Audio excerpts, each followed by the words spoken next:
after the not so good results in the Aussie Millions and the main event in the 100K and the cash game, I guess it was time for a little internet poker.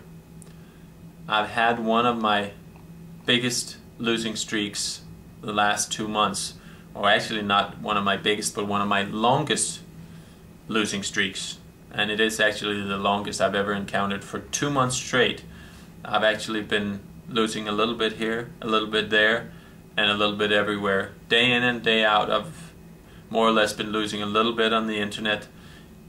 Luckily for me, I've been pacing myself, so after a couple of buy-ins I've decided to quit, come back the next day. But after a lot of consecutive days where it's just minus 20,000, minus 25,000, minus 32,000, it kind of adds up.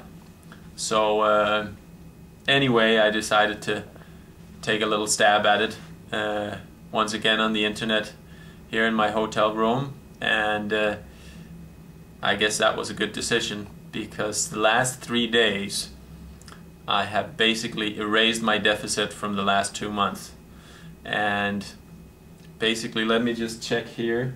I think in the last 3 days I'm up exactly $1,009,000.